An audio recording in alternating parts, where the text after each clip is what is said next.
Bouba, bonsoir. Mesdames, Messieurs, bonsoir. Nous recevons sur ce plateau le secrétaire général du PSD Diantoubi, Mamour Cissé. Bonsoir Mamour. Bonsoir Antoine. Nous allons parler beaucoup de politique, mais aussi d'économie.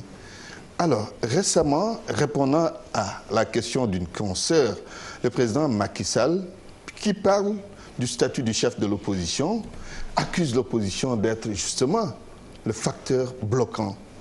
Une réaction sur cette sortie du chef de l'État Macky Sall? Bon, je respecte son point de vue. Je peux ne pas le partager dans la mesure où quand même qu'on était dans une dynamique, une très belle dynamique. Oui. Qui a impacté même sur le référendum. C'était le dialogue national. Oui. Et c'était en bonne intelligence, en bonne civilité qu'on a eu effectivement durant presque 12 heures d'horloge à discuter du nécessaire, à discuter sur les problèmes du pays. Oui.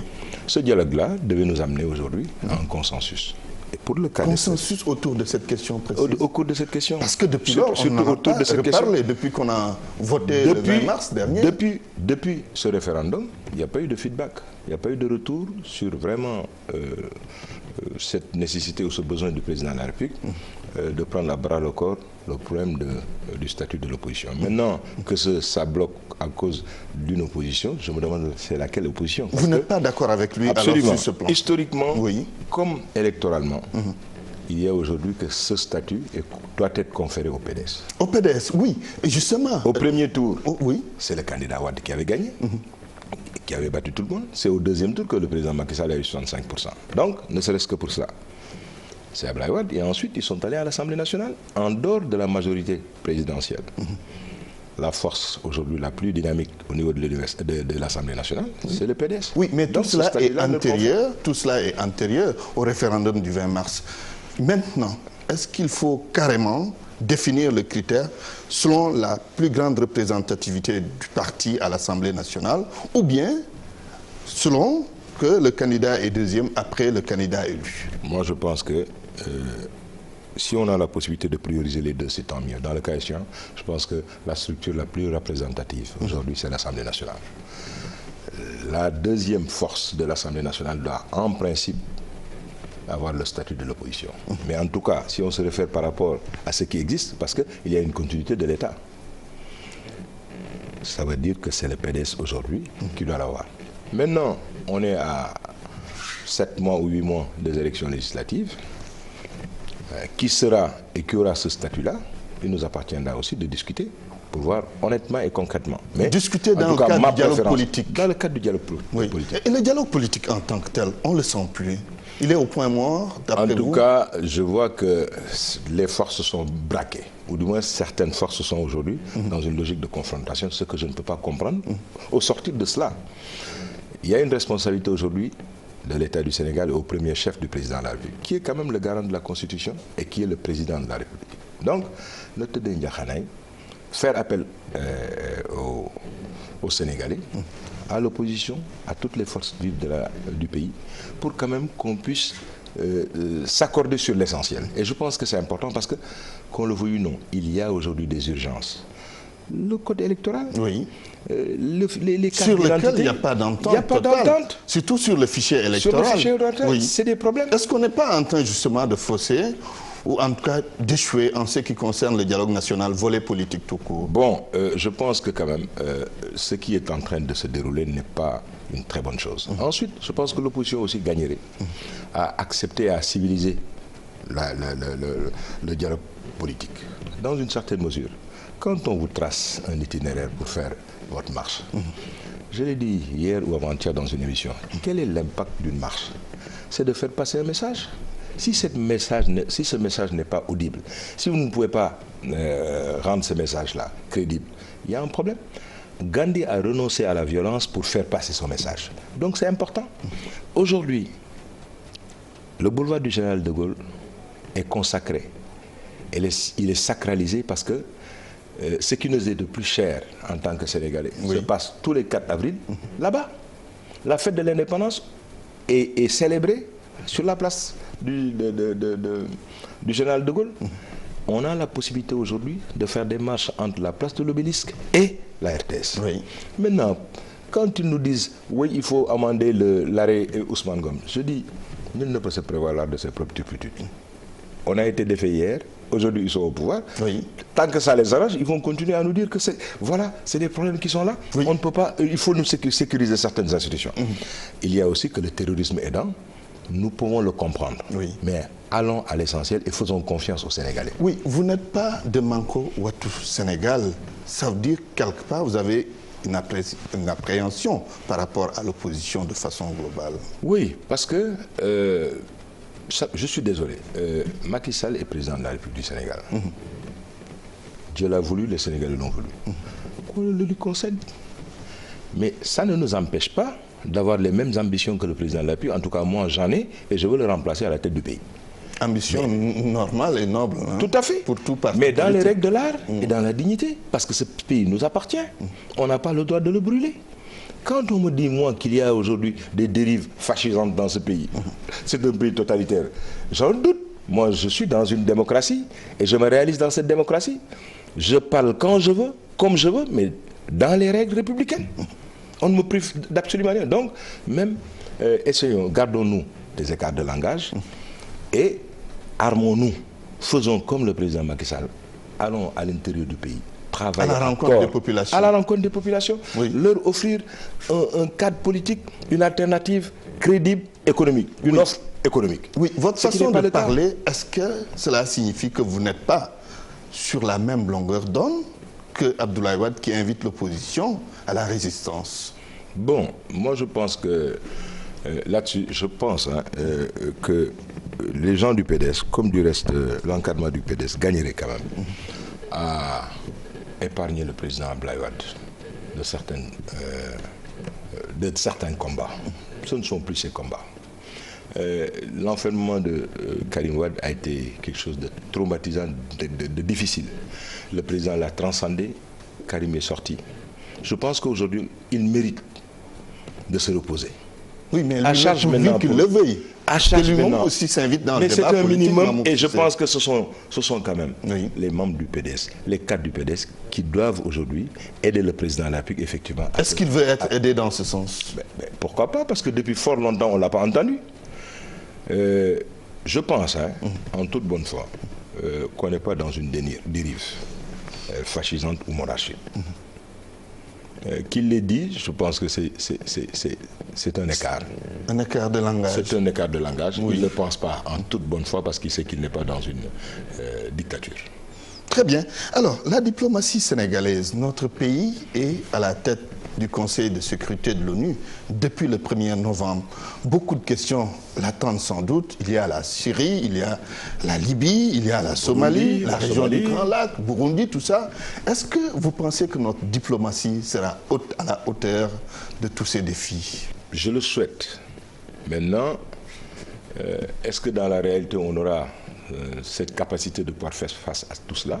Je pense que nous avons les hommes qu'il nous faut.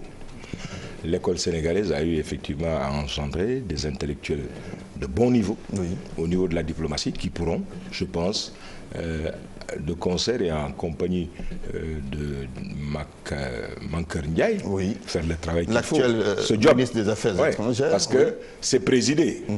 Mais qui prépare les dossiers, je pense qu'il y a une lame de fond qui est toujours là, elle est pérenne, et c'est effectivement la coordination et l'administration de ce bel instrument qu'est les Nations Unies. Mais nous souhaitons vivement et ardemment, parce qu'il s'agit aussi du Sénégal et de la crédibilité du Sénégal, vivement effectivement qu'on puisse vraiment relever le défi qu'il nous faut là-dessus. Abordons les questions énergétiques avec l'électricité, série d'inauguration de centrales électriques par le président Macky Sall.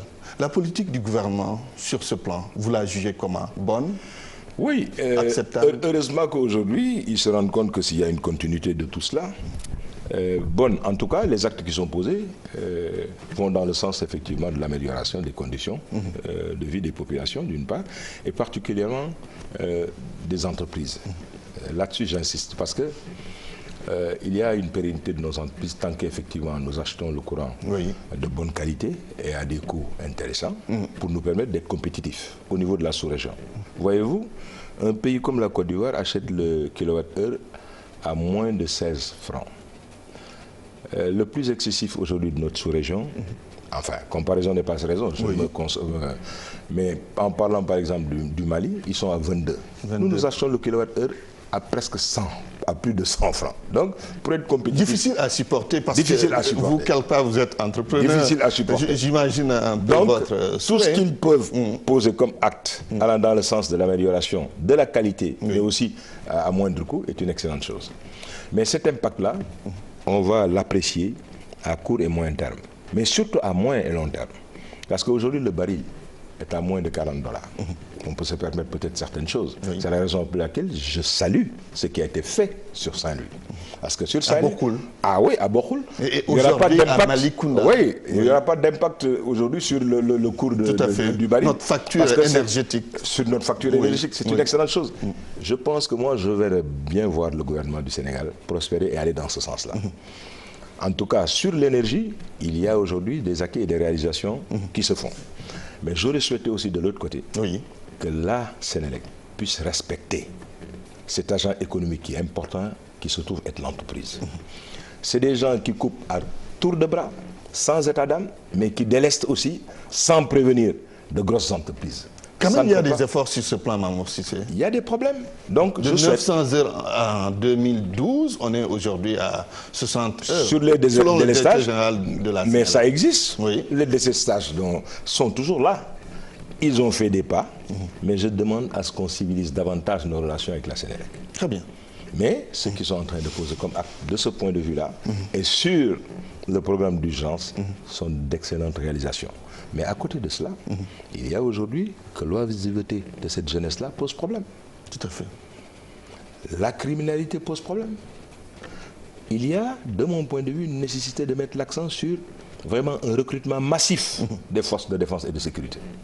J'étais avant-hier à Yembel Afia, mais j'ai vu qu'il y avait simplement une toute petite voiture pour gérer un croisement qui est mais difficile, où il y a un repère de bandits, mais une zone extrêmement criminogène qui risquait de poser des problèmes au niveau de la sous-région, au niveau du quartier. Oui, de la localité. Donc, ça pose un problème de moyens de nos forces de sécurité. Il faut mettre l'accent sur cette nécessité. Oui.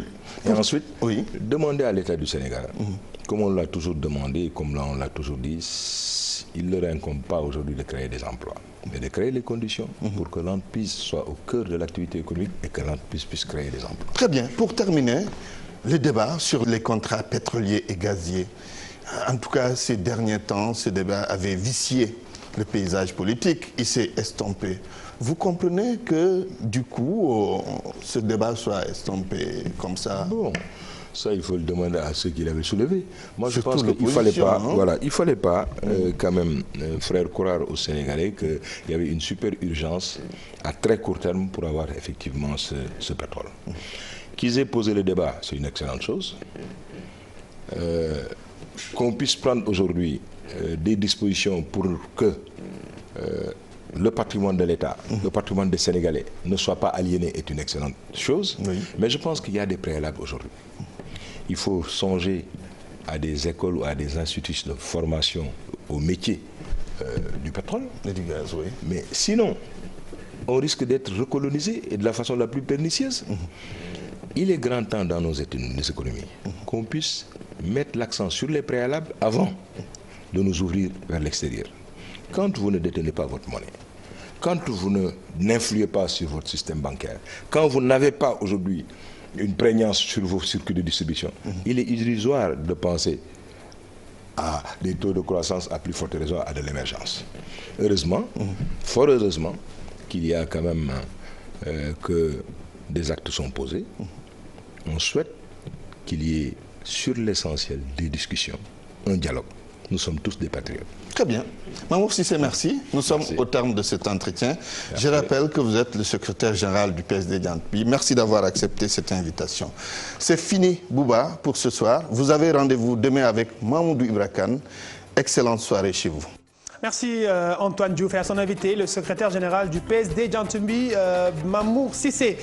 jërë ngeen jëf mbokk yi seen programme ci télévision Futurs Médias xam ngeen ko bone jeudi da nga naan seen émission li ci penc mi tey nag ak El Hadji Assane Gueye daanu waxtaanee l'islam ci biir Sénégal lay waxtaan wi nag xam ngeen ni gàmmu Pire bi ñu jëm la samedi 5 novembre bone Pire nag génnee na borom xam-xam bu ne ci mim réew wala borom xam-xam yu bëre jaar nañ fa ngir taataan fa xam-xam ba tax na donc ay ganam daan ci bokk Maodo Fall bi directeur université bu Pire waaye itam oustaz Tahirou Fall ñu xam ko bu baax moom itam ci biir réew mi di doon ganu El Hadji Assane Gueye ak Jim Dramé bu IFAN ma fàttali leen ko nag waxtaan wi nag dañ koy jëmale ci l'islam ci biir Sénégal tomb waxtaan bu am solo la ñu leen koy bàyyiloo xel bu noppee nag ñu bàyyi leen nag màggal bu Grand Bassam ca Côte d'Ivoire la woon daan leen ko détalaat ci télévision Futurs Médias waaye nag bu leen fàtte émission bu mag bi di Nabir ak El Hadji Mamadou Mbaye Garmi Nabir nga xam ne nag mooy rendez-vous nabien yëpp ngeen toog xaar ko jokkoo ak El Hadji Mamadou Mbaye Garmi